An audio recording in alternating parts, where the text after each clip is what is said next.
Chapter 2 of Poppy, called Poppy Remembers. A stinging sensation on her nose woke Poppy. She touched a paw to the sore spot and winced. Then she looked about in the dark and shook her head with confusion. Where was she? Oh, under a piece of rotten bark. Where was the bark? On Bannock Hill. What was she doing there?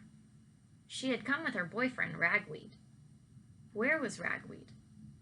No sooner did Poppy ask herself that than the full horror of what had occurred rushed upon her.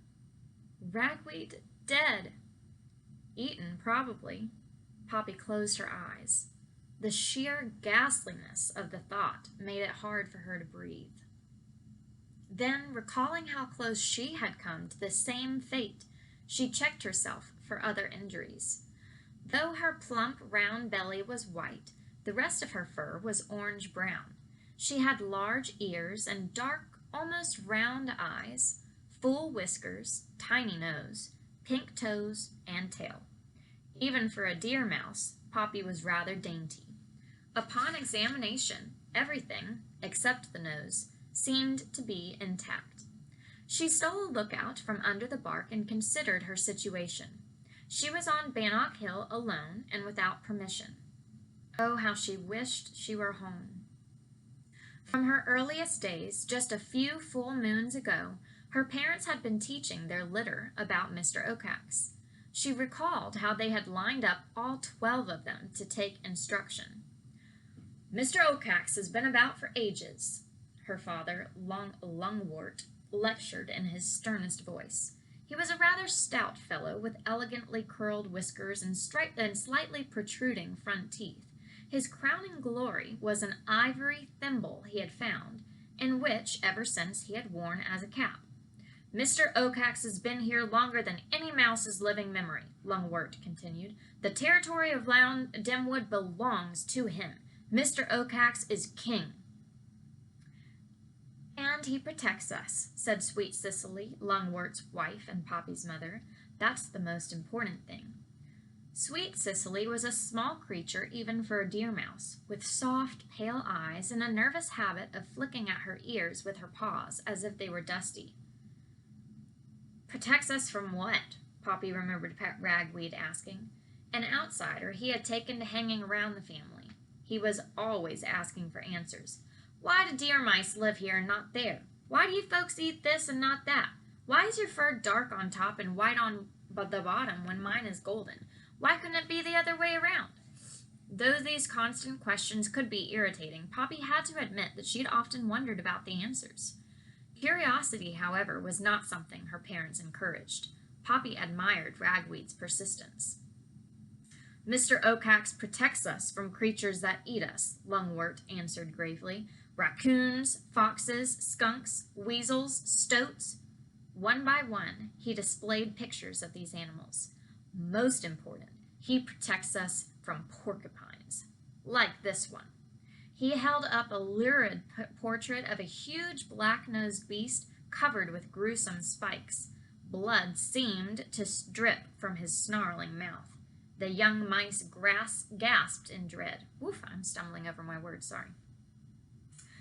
Porcupines are our particular enemies, Lungwort insisted. There is nothing porcupines won't do to catch mice. What would they do with us then? Acorn, one of Poppy's sisters, asked in a trembling voice. First they shoot their barbed quills into you, Lungwort said. Then they trample you, sweet Cicely added.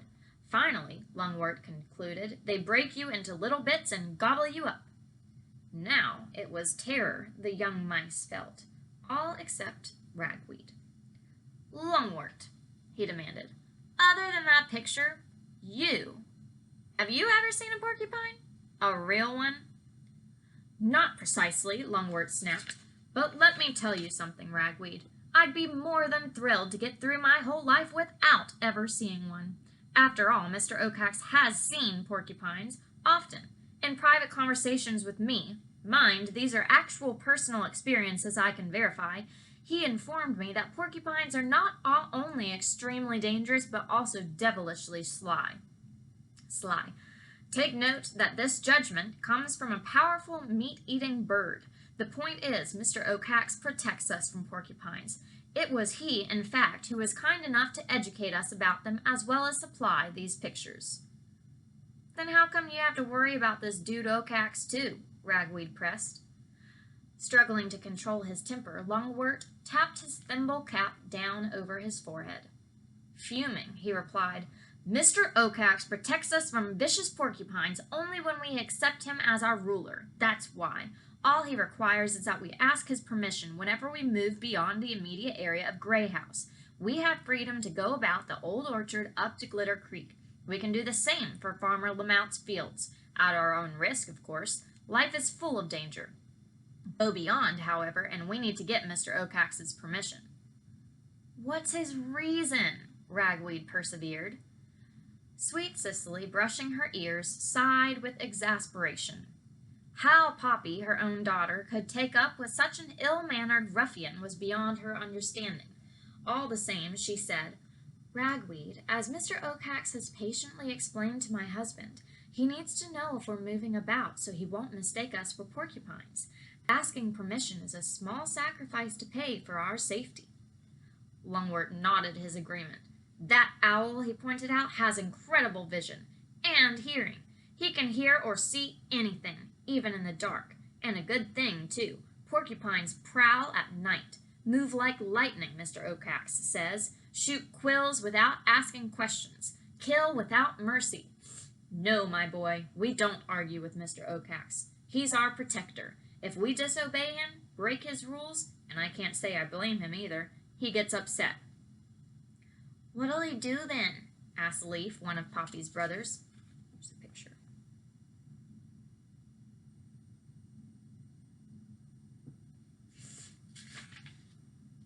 He'll eat you, Longwort replied briskly as he put away the picture of the porcupine. And, he continued, it happens. During the past year, we have lost some 15 family members. It may be presumed that all failed to ask Mr. Oakax for permission to go somewhere. The children were shocked into silence. Ragweed, however, spoke out again. Hey, Pops, didn't I hear you say porcupines are huge? You saw that picture, Longwort responded, and don't call me Pops. It's common. So then porcupines are bigger than us, right? A lot bigger, Sweet Cicely said, emphasizing the lot. Well, old lady, Ragweed kept on, if them there porcupines are so huge and we're so small, and if this dude owl has such amazing sight, how come he might confuse us mice with them, there dude porcupines? Know what I'm saying? An indignant Sweet Cicely looked to her husband. Longwort sputtered. Ragweed, for your information, proper grammatical usage is those porcupines, not them there porcupines. And while I'm thinking about it, if you intend to court my daughter, I'll thank you to groom your hair properly when you get up in the morning. As for that earring you've taken to wearing, I don't like it, not one bit. This family is committed to keeping mice values and is opposed to stupid questions. With that, Longwort stalked away, tail whipping about in agitation.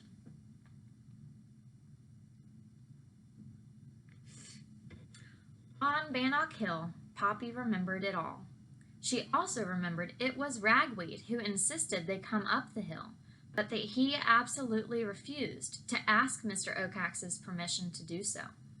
Perhaps then what occurred, horrible as it had been, had served Ragweed right. Then and there, Poppy vowed she would never leave home again. The difficulty was that at that moment, she was far from home, frightened, and alone. That is the end of chapter 2.